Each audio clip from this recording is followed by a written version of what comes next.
오늘은 참된 예배 회복, 우리 그리스도인의 참된 예배 회복에 대해서 함께 묵상하겠습니다. 제가 아는 한 담임 목사님이 계셨습니다. 그 담임 목사님이 이제 목회를 하시면서 느낀 점을 이렇게 수필식으로 책을 쓰신 게 있는데 거기에 이런 내용이 실렸습니다. 교회마다 이제 목회자들이 여름에 휴가를 가죠. 그 휴가를 가는 시스템이 조금씩 다릅니다. 이제 우리 교회 같은 경우는 목회자들이 다 이제 업무에 지장을 주지 않도록 하기 위해서 교대로 가죠. 그래서 담임 목사님, 우리 부목사님, 전도사님들이 각자 다른 날짜에 로테이션으로 휴가를 갑니다. 근데 제가 전에 있던 교회는, 그리고 이 교회도 그렇습니다. 그 목사님의 마인드는 이렇습니다. 어차피 목회자가 한두 명 빠지면 일이 제대로 안 되기 때문에 우리 차라리 같은 주에 왕창 가자. 뭐 이런 주의입니다. 그래서 모든 교역자가 한 주에 다 휴가를 가요. 그리고 갔다 와서 제대로 우리 합심하여 일을 하자. 뭐 이런 시스템이었습니다. 그리고 다 떠나면 안 되니까 교회를 지킬 목회자 딱 한 명만 남겨두고 이제 다 떠나는 겁니다. 그 지키는 목회자는 매년 한 명씩 교대로 이렇게 정하는 시스템이었습니다. 자, 그래서 그 해에도 다 이제 여름 휴가를 떠났습니다. 그리고 부목사님 중에 이제 제일 나이 어린 그 막내 부목사님만 딱 남고 다 떠났습니다. 자, 마침 그 주에 한 교인에게 전화가 왔습니다. 그래서 사무원이 전화를 받았는데 자기 아는 친척 중에 한 분이 돌아가셔서 좀 장례 예배를 인도해달라는 내용이었습니다. 그런데 이제 휴가를 가신 거를 모르고 담임 목사님께서 좀 해주면 좋겠다라는 내용으로 전화를 했습니다. 그래서 사무원이 얘기를 했죠. 죄송합니다. 지금 담임 목사님이 휴가를 가셨습니다. 그래서 다음에 이제 수석 부목사님이 계셨습니다. 김 목사님이었는데 그러면 김 목사님은 계십니까? 그러자 사무원이 죄송합니다. 김 목사님도 휴가를 가셨습니다. 그러신 거예요. 그러면 지금 목사님 이 목사님이라고 계신데 우리 이 목사님을 바꿔드릴까요? 이렇게 얘기를 했죠. 그랬더니 그분이 이제 목소리가 싹 바뀌면서 아닙니다. 됐어요. 거절을 하시면서 마지막 한마디를 딱 남겼습니다. 그 한마디가 저는 서열 2순위 밑으로는 안 내려가겠습니다. 이렇게 말했다고 합니다. 자, 이게 무슨 말일까요? 그분의 심정은 충분히 이해갑니다. 솔직히 생각하면 저도 그럴 것 같아요. 우리 집안에 대소사가 있습니다. 당연히 이왕이면 담임 목사님이 오셔서 축복해 주시고 기도해 주시면 좋겠죠. 그게 우리의 소망입니다. 그게 꼭 담임 목사님 기도만 효과가 있고 뭐 다른 분 기도는 효과가 없다. 이런 뜻이 아닐 겁니다. 그런데 문제는 지금 상황이 그렇지 않잖아요. 휴가를 가셨는데 안 계신데 어떡합니까? 이런 상황 속에서 담임 목사님이 안 오신다고 실족하고 상처받고 또 거기서 서열을 얘기하고 그래서 이분이 나중에 서운하셔서 이제 교회를 안 나오시게 돼서 신방을 가셨어요. 한참 얘기를 하시죠. 이 얘기, 저 얘기 하시는데 결국은 마지막에 얘기하는 핵심은 그겁니다. 우리 집 대소사에 누가 오느냐? 우리 집 경조사에 담임 목사가 오느냐? 뭐 교구 목사가 오느냐? 전도사가 오느냐? 이것이 곧 교회가 나를 얼마나 생각해 주느냐? 혹은 교회에서의 내 위치와 입지가 어느 정도 되는가? 이거하고 연결을 시키는 것 같습니다. 그러니까 당연히 서운한 거죠. 나는 우리 교회에서 3등급밖에 안 되는구나. 뭐 이런 식의 생각. 혹은 아니 내가 이 교회에 봉사를 얼마나 많이 했는데 내가 얼마나 열심히 활동을 하고 얼마나 헌금을 많이 하고 그랬는데 담임 목사가 안 온단 말이야. 뭐 이런 식의 생각인 거죠. 여러분, 이게 다른 사람의 얘기일까요? 어느새 우리는 하나님께 드리는 예배 그 자체보다도요, 교회에서의 나의 입지나 교회가 나에게 어떻게 반응하고 있는지 이런 것에 더 관심을 두고 신앙생활을 하고 있는 것 같습니다. 인간적인 마음으로 서운한 점이 없지 않을 겁니다. 이해합니다. 하지만 결국 그것은 내 신앙생활에 전혀 도움이 되지 않습니다. 그리고 그런 마음으로 드리는 예배가 과연 하나님이 기뻐 받으시는 신령과 진정으로 드리는 예배가 될 수 있을까요? 이 시간 우리의 예배 생활, 신앙생활을 한번 돌아보시기 바랍니다. 오늘 말씀은 이른바 하나님의 산으로 불리우는 시온산을 배경으로 하고 있습니다. 자, 시온이 도대체 어디인가? 이 부분에 대해서는 참 여러 가지 의견들이 있습니다. 그리고 어디다? 이렇게 한마디로 얘기하기가 참 어렵습니다. 여러분들이 성경을 꼼꼼히 읽어보시면 성경 아주 곳곳에 이 시온이라고 하는 지명이 나옵니다. 열왕기나 역대기 같은 역사서에도 나오고요. 이사야서 같은 예언서에도 나옵니다. 또 신약에도 시온이 나옵니다. 심지어 요즘 많은 교회들을 위협하고 있는 신천지에서도 이 시온이라는 말을 굉장히 많이 쓰죠.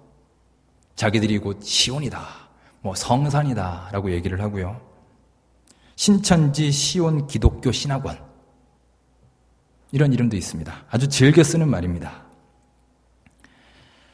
사전에 봐도 시온은 여러 가지 의미로 풀이됩니다. 예루살렘에 있는 언덕을 의미하기도 하고요. 그러니까 특정 지명이기도 하면서 이스라엘 민족 전체를 지칭하는 말이기도 합니다. 하나님의 도시를 말하기도 하고 또 교회를 상징하는 말이기도 합니다. 자, 오늘 시편의 배경을 간단히 설명을 드리면 다윗이 이스라엘 왕이 된 다음에 이제 예루살렘으로 들어갑니다. 그런데 당시의 예루살렘에는 여부스 민족이 살고 있었습니다. 그래서 다윗이 그 여부스 민족을 다 몰아내죠. 그리고 자신의 이름을 따서 거기를 다윗성이다 라고 이름을 붙입니다. 그리고 나중에 솔로몬이 여기에다가 성전을 세웁니다. 성전이 세워진 이후에 이 언덕을 시온산이다 라고 부르게 되었고요. 바로 이곳이 수많은 이스라엘 백성들의 마음의 고향 같은 존재가 되었습니다. 시온은 한마디로 하나님의 산입니다. 하나님께서 세우셨고 하나님께서 거하시는 곳입니다. 또한 이 시온산에서 하나님은 자신을 나타내 보이셨고요. 백성들에게 복을 내려주신 곳도 이 시온산입니다.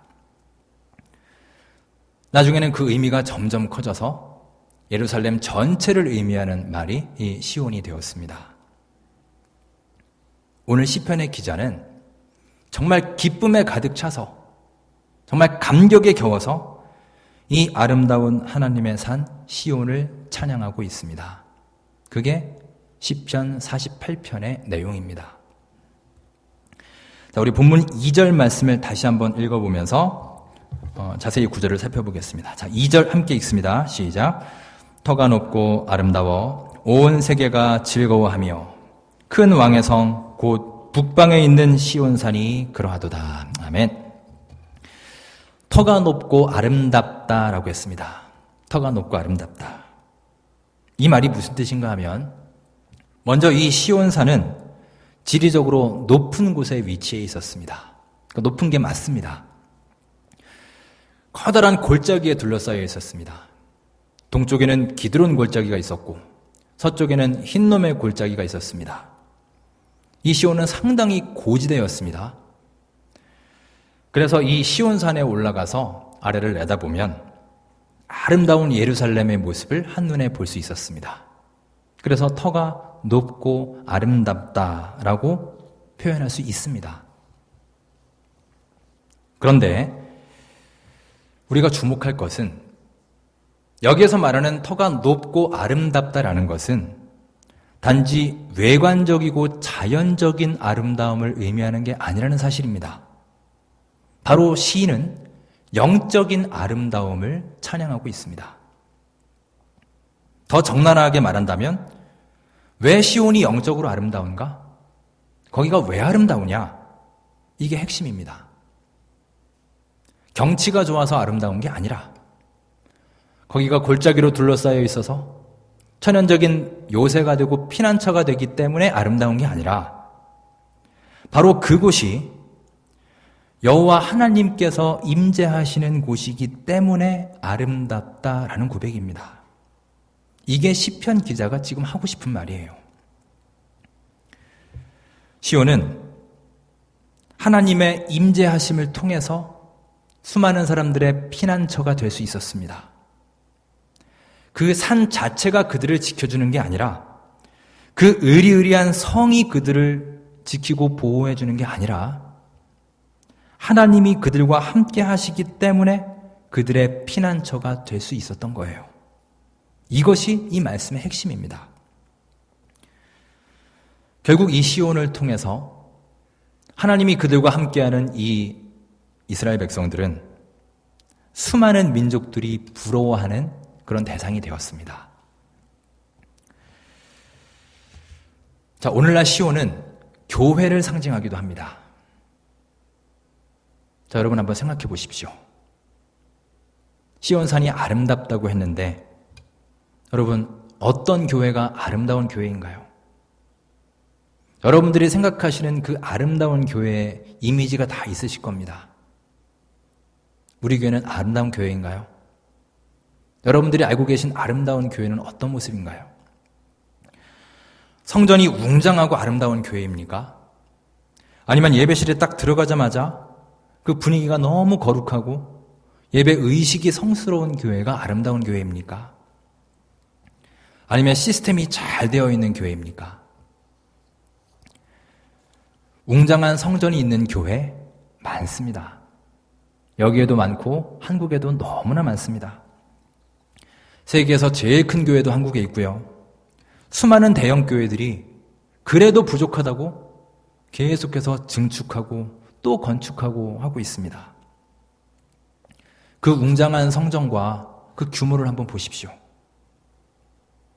여러분, 그 교회가 아름답게 보이시던가요? 최첨단 시설에 좋은 교육 시스템이 있습니다. 최고의 전문가들이 아주 곳곳에 포진해 있습니다.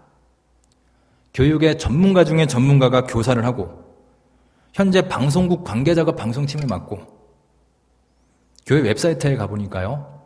현직 아나운서가 정말 멋있는 남자 앵커, 예쁜 여자 앵커가 그 웹사이트에 나옵니다. 그래서 동영상으로 교회를 소개합니다. 최고의 음향과 멋진 조명이 있습니다. 부활절이나 성탄절이 되면요. 정말 보기만 해도 막 가슴이 뜨거워지고 황홀해지는 그런 멋진 공연으로 특별 예배를 드리기도 합니다. 저도 그런 예배 한번 드려보고 싶다. 이런 생각 해본 적이 있습니다. 여러분, 하나님이 원하시고 하나님이 말씀하시는 아름다운 교회가 이런 교회일까요? 오늘 말씀이 우리에게 중요한 질문을 던집니다. 그리스도인의 아름다움이 무엇이냐? 교회의 아름다움이 무엇이냐? 또 우리 삶의 진정한 아름다움은 어디에서 오느냐? 오늘 시편 기자가 우리에게 답을 줍니다. 하나님이 임재하시기 때문에 그 시온이 비로소 아름다워질 수 있는 것처럼 우리 하나님께서 나와 함께 하시고 우리 하나님이 내 안에 임재하실 때 그 교회가, 그 사람이, 그 사회가, 그 인생이 진정으로 아름다워질 수 있다는 것입니다. 여러분, 우리 안에 지금 하나님께서 임재하고 계신가요? 내 삶을 한번 돌아보십시오.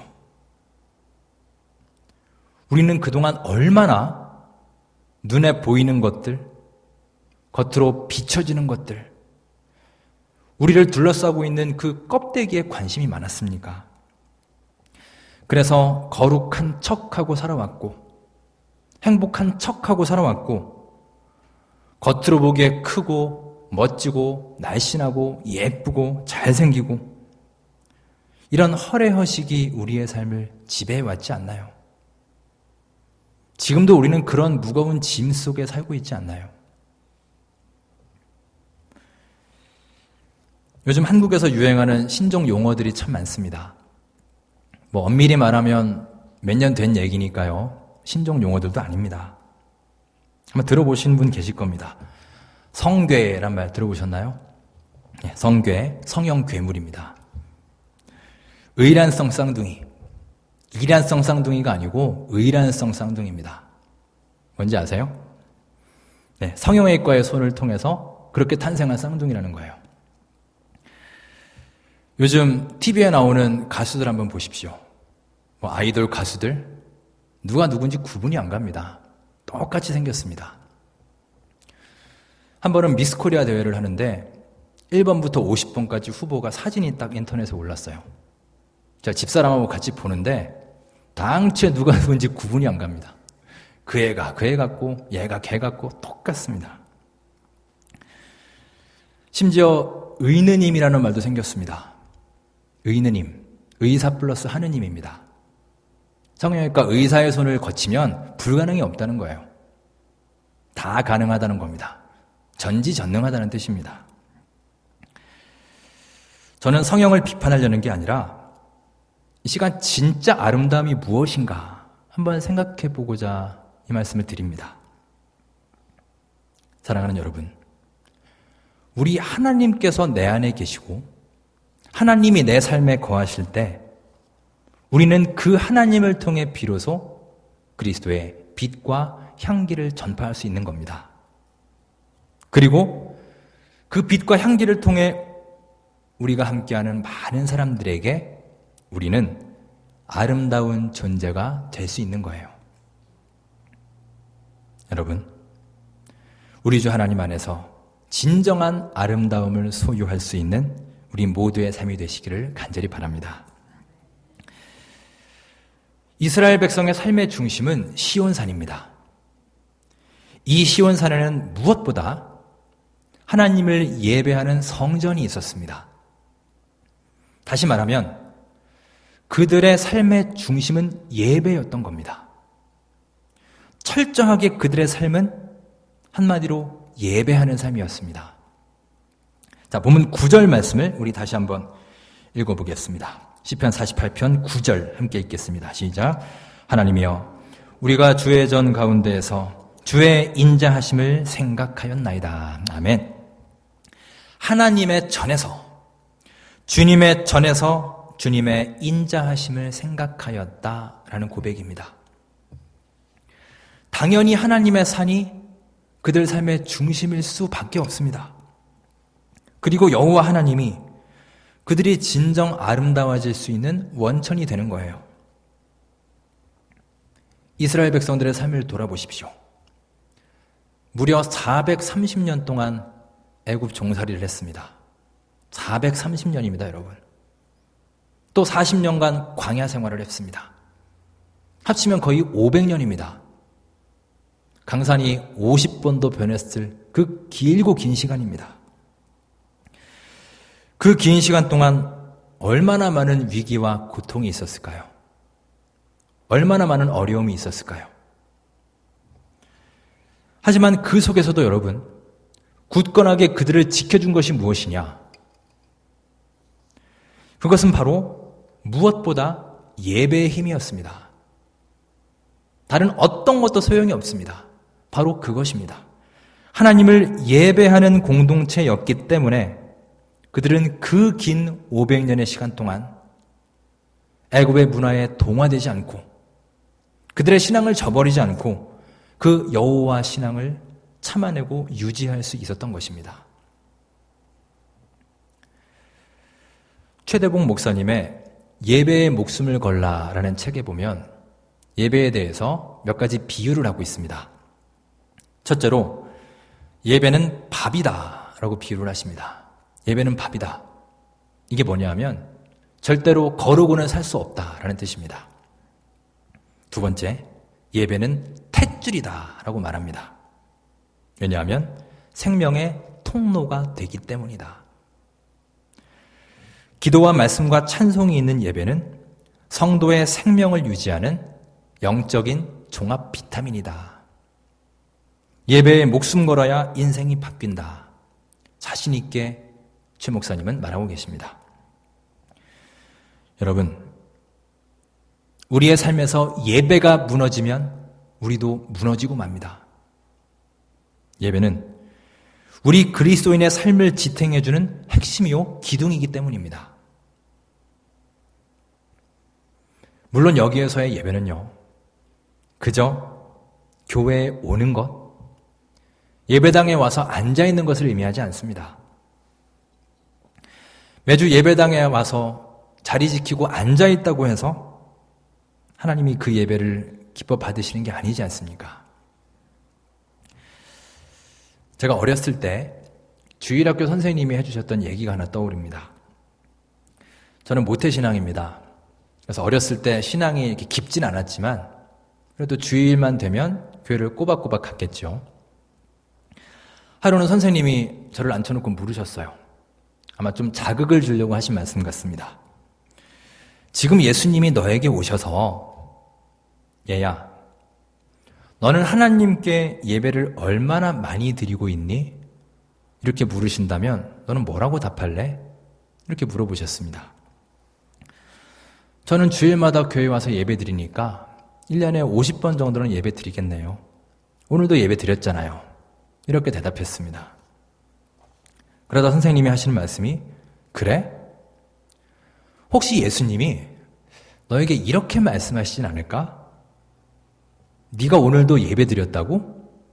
네가 언제? 이러시는 거예요. 저는 어린 마음에 깜짝 놀랐습니다. 그리고 이 네 글자, 네가 언제? 이 말이 가슴속에 깊이 파고들었어요. 그래서 지금도 잊지 않고 기억하고 있습니다. 지금도 예배의 열정이 떨어질라 치면 네가 언제? 이 네 글자를 다시 떠올리게 됩니다. 네가 지금 매주 교회에 와서 앉아는 있는데 그렇게 소리내서 찬송하고 있고 기도하라니까 눈 감고 기도는 하고 있는데 네 정신은 딴 데가 있지 않느냐? 네 관심은 다 여기저기 흩어져 있지 않느냐? 네 속에는 예수님이 없는데 그냥 일에 찌들려서 피곤해서 그렇게 딴 생각하며 앉아 있는데 네가 무슨 예배를 드렸단 말이냐? 네가 언제? 이게 그 선생님의 말씀이 아니라 지금도 하나님이 저에게 주시는 말씀으로 생각이 됩니다. 여러분, 우리 하나님이 기뻐 받으시는 예배는 그저 자리를 지키는 데 있는 게 아닙니다. 로마서 12장에 나오는 너희 몸을 거룩한 산제사로 드리라. 이런 영적 예배입니다. 요한복음 4장에서 말하는 신령과 진정으로 드리는 그런 예배입니다. 여러분, 지금 우리의 예배 생활은 어떻습니까? 그저 때 되니까 예배당에 와서 그저 자리 지키고 돌아가는 그런 나의 모습은 아닌지, 정말로 이 시간 걸을 수 없는 밥과 같고 식사와 같고 생명의 원천이 되는 탯줄과 같다. 나에게 영양분을 공급해주는 영적 비타민 같다. 그런 마음으로 이 예배를 귀중하게 여기며 드리고 있는지 내 삶을 한번 돌아보시기 바랍니다. 그래서 이 시간 우리의 삶에 참된 예배의 회복이 있기를 간절히 바랍니다. 오늘 말씀을 정리하겠습니다. 우리는 아버지 하나님께서 머물러 계시는 곳, 그 시온을 향해 날마다 간구하는 삶을 살아야 합니다. 이스라엘 백성들은 시온산과 예루살렘 성전을 바라보면서 그렇게 늘 기도했습니다. 그리고 하나님은 그 기도에 응답해 주셨습니다. 이제 우리도 하나님의 그 거룩한 곳을 향해서 주님을 바라보고 간구해야 될 때입니다. 주님의 임재하심을 체험하게 하여 주옵소서. 우리 예배의 진정한 회복이 있게 하여 주옵소서. 그리하여 영혼의 탯줄을 붙잡고 승리하게 하여 주옵소서. 참된 예배의 회복을 이루어서 우리의 외모와 우리의 껍데기가 멋있는 삶이 아니라 진정으로 내 안에 계신 예수 그리스도를 통해 진정한 그리스도인의 아름다움을 바랄 수 있는 여러분과 저의 삶이 될 수 있기를 주의 이름으로 축원합니다. 함께 기도하겠습니다.